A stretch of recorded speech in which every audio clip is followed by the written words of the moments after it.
Yeah, the trip's been good. It's been a good experience for us. I think that on tonight, I'm just glad to get through the game with no serious injuries. We had a long flight across country yesterday, and that was always been a concern. And then we've had the break after the first half. You know, ideally, I wanted to play the team to start for as much as we could, but we just made the decision as a staff to change it round, and yeah, just a decent workout. But you know, it's one of those just damage limitation in terms of you know, the longer the weight goes, the more injury risk you can put in players. That I'm pleased to have come through with no more injuries.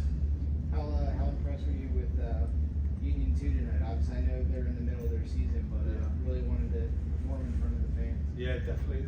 It's a very fit, athletic team.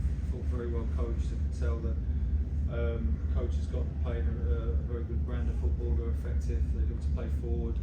They don't just kick the ball for the sake of it. They look to threaten on the back of you, and you know, I can see they've got a great ethos here, and you know, it's obviously a very, very well-run club, and you can see that with the way the lads play tonight.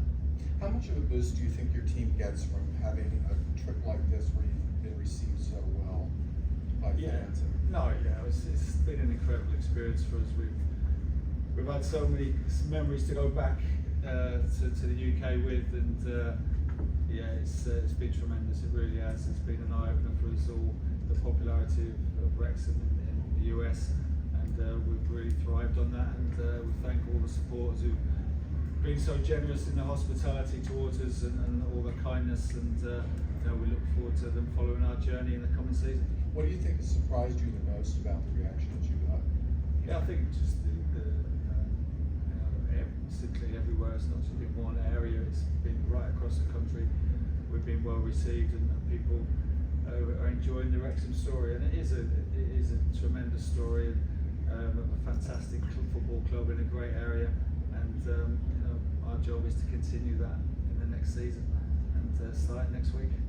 So is your message to the board to come and do it again next year, and maybe hit different cities, or potentially Philadelphia as a main I think I'd imagine there will be plans for that. You know, it's been, I'm sure when we look back, there'll be things we'll change in terms of the travelling and things which you know you learn, because this is a new experience for us, you know, coming across here.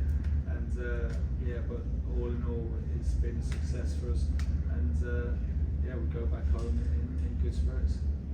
How was the experience off the field in Philadelphia, and how did it compare to back home in Wrexham?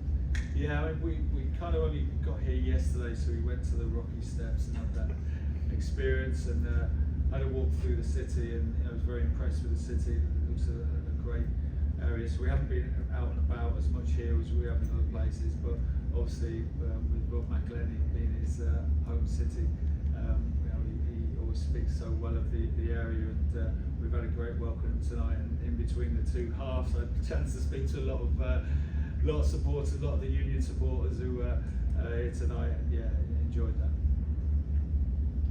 Can you tell us about the quality that you've seen from the second teams between Galaxy 2 and Union 2? Yeah. Just knowing that these are kind of like younger squads. Yeah, well, impressive, because you can tell they're playing in a competitive league, and I know they've got a lot of travelling to do themselves, but it's important to progress young players and develop them. They're playing in a very competitive league, and obviously the MLS having that second tier league is certainly helping the young players, and yeah, I've been impressed. The athleticism and fitness, you know, obviously the lads being in the middle of the season, you can see how match sharp they were, but also technically they were good. Different styles to LA Galaxy to tonight.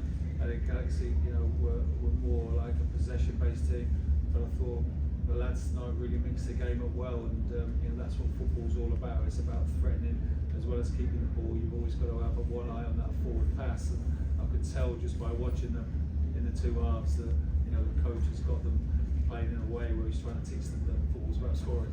You've got to threaten, you've got to get forward, you've got to score at the right, look to penetrate, and I could see they were looking for those passes tonight. And, your opposite goalkeeper, Andrew Rick, was 17 years old. What did you make of his performance? Yeah, he looked very competent. I was watching him in the warm-up actually, and I know he's highly rated, and yeah, looked at very cool customer and has got a big future, I'm sure. What's a realistic hope for this season for your team? I mean, we're one of the favourites to win it. It's a very competitive league, so we're not getting carried away with ourselves. We've got work to do in the transfer market. We know that. We are working on a couple of situations while we've been over here. Obviously, the Paul Mullen injury has kind of intensified that to a degree, and hopefully, certainly by the end of the transfer window, we'll have a couple of additions which will make us even stronger. Was the match a good test of how the team can cope without Paul Mullen while he recovers? Yeah, I mean that's what we looked at tonight. We put Elliot in the number 10 role behind Dolby, and obviously we only got to see that for 45 minutes because that's a new partnership.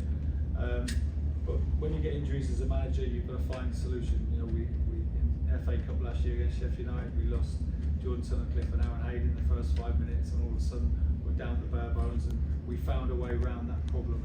And we have to do that without Paul. It's the first time really, apart from the first season when he got suspended twice, that we're going to miss him for any length of period. So yeah, listen, Moles is a very, very good player, but we're going to find a solution to make sure we're strong without him.